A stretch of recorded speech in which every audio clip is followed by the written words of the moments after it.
आप सभी का स्वागत है आपके अपने YouTube चैनल तुलसी नागर जी के क्लासेस पर। आज के इस वीडियो में हम जानने वाले हैं चंद्रयान 3 से संबंधित कुछ मोस्ट इम्पोर्टेंट फैक्ट्स।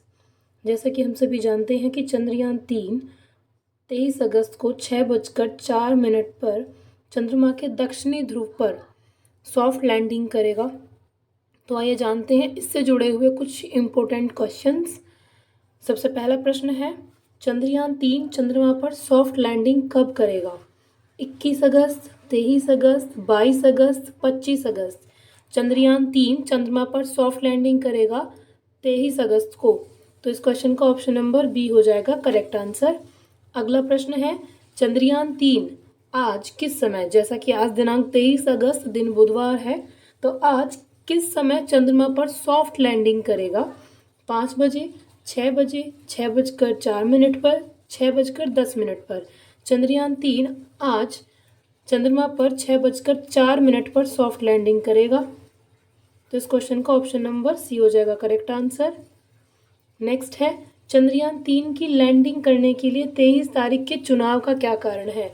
ऐसा क्या रीज़न है जिसकी वजह से वैज्ञानिकों ने इसकी लैंडिंग की तिथि 23 तारीख चुनी है? ऑप्शन नंबर ए है, इस दिन चंद्रमा के दक्षिणी ध्रुव पर रात रहेगी, इस दिन चंद्रमा के दक्षिणी ध्रुव पर धूप निकलेगी, या यह दिन धार्मिक रूप से शुभ है, या इनमें से कोई नहीं।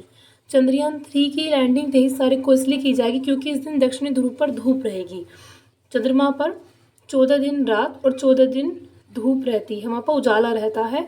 तो साइंटिस्ट के अनुसार 22 अगस्त को वहाँ पर रात समाप्त हो गई है, तो 23 अगस्त को वहाँ पर सूर्य की रोशनी होगी, जिसके कारण चंद्रयान 3 का जो लैंडर है वो चार्ज हो जाएगा, जिसके कारण वह सही से कार्य कर सकेगा।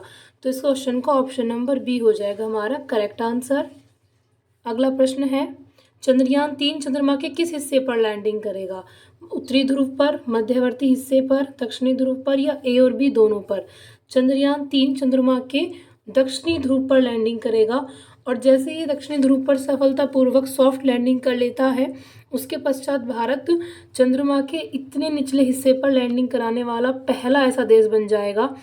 और पूरे वर्ल्ड में सॉफ्ट लैंडिंग की ही बात की जाए केवल तो उसका स्थान होगा इंडिया का चौथा, क्योंकि उससे पहले USA, उसके बाद रूस और उसके बाद चाइना, 3 देश ऐसे हैं जो कि पहले से ही सॉफ्ट लैंडिंग कराने में सफल हुए हैं चंद्रमा पर।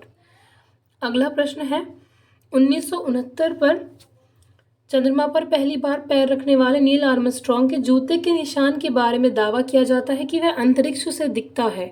ऐसा किस कारण संभव है कि 1969 में गए हुए नील आर्मस्ट्रॉन्ग के जूते के निशान अब तक वहां पर एज इट इज़ है?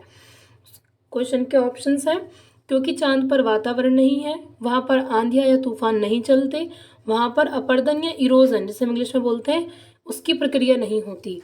तो ये तीनों ही ऑप्शन सही हैं। तो ऑप्शन नंबर डी हो जाएगा करेक्ट, उपरोक्त सभी, क्योंकि चांद पर वातावरण भी नहीं है, वहाँ आंधियाँ तूफान नहीं चलते, जिसके कारण वह निशान अब तक मिटे नहीं है। अगला प्रश्न है, नासा और इसरो ने चंद्रमा के उत्तरी ध्रुव पर किसकी खोज की है? मिट्टी की, पेट्रोल की, बर्फ की, या इन सभी की? नासा ने और इसरो ने इन्होंने खोज की थी बर्फ की उत्तरी ध्रुव पर। किसकी खोज की थी? बर्फ की। तो इस क्वेश्चन का ऑप्शन नंबर सी हो जाएगा करेक्ट। अगला प्रश्न है, चंद्रमा पर कौन सा तत्व प्रचुर मात्रा में पाया जाता है? Sodium, magnesium, helium-3, iodine. चंद्रमा पर हीलियम-3 प्रचुर मात्रा में पाया जाता है, जिसके कारण अन्य देश भी इस पर पहुंचने की लगातार कोशिश कर रहे हैं, क्योंकि हीलियम-3 के द्वारा हरित ऊर्जा का उत्पादन किया जा सकता है। तो इस क्वेश्चन को ऑप्शन नंबर सी हो जाएगा करेक्ट आंसर, हीलियम-3 वहाँ पर बहुत ही ज़्यादा मात्रा में है, चंद्रमा पर यह है। नेक्स्ट क्वेश्चन है, चंद्रयान 3 चंद्रमा के दक्षिणी ध्रुव पर सफलतापूर्वक लैंडिंग करने के बाद दुनिया का कौन सा देश बन जाएगा? भारत जो है, अगर आज 23 अगस्त शाम 6:04 पर सफलतापूर्वक सॉफ्ट लैंडिंग कर लेता है, तो भारत ऐसा चौथा देश बन जाएगा जो कि चंद्रमा पर सॉफ्ट लैंडिंग करने में सफल होगा। तो इस क्वेश्चन का ऑप्शन नंबर डी हो जाएगा करेक्ट आंसर। अगला प्रश्न है क्वेश्चन नंबर 9, 23 अगस्त को चंद्रयान 3 कितने दिन की यात्रा के बाद चांद पर पहुंचेगा? यहाँ से जैसे हरिकोटा से लॉन्च किया गया था चंद्रयान 3, यह लॉन्च करने के बाद तुरंत ही ये चंद्रमा पर नहीं पहुंचते हैं, पहले ये पृथ्वी के ऑर्बिट में चक्कर लगाते हैं, उसके बाद ये चंद्रमा पर जाते हैं। तो 23 अगस्त को चंद्रयान 3 चंद्रमा पर पहुंचेगा, वह है 40 दिन की यात्रा के बाद। तो इस क्वेश्चन का ऑप्शन नंबर डी हो जाएगा करेक्ट आंसर। अगला प्रश्न और लास्ट प्रश्न है, चांद का एक दिन पृथ्वी के कितने दिनों के बराबर होता है? जैसा कि अभी हम सुन रहे हैं कि 23 अगस्त आज के दिन 6:04 पर चंद्रयान 3 लैंडिंग करेगा, तो चांद का एक दिन और हमारी पृथ्वी के 14 दिन बराबर होते हैं। तो इस क्वेश्चन का ऑप्शन नंबर डी। इसका मतलब जो हमारा चंद्रयान 3 है वह हमारी जो खोज करेगा चंद्रमा पर, वह पूरे 14 डेज तक सर्च करेगा। वह वहाँ पर वाटर की भी सर्च करेगा, उसका वहाँ की पृथ्वी कैसी है, उसमें क्या होगा कि एक रैंप जैसा होगा, 6 पहियों का वाहन उससे बाहर निकल के आएगा और उसको कमांड करेंगे इसरो के कुछ साइंटिस्ट, वहाँ से कमांड करेंगे, जिसके बाद में वह अंदर से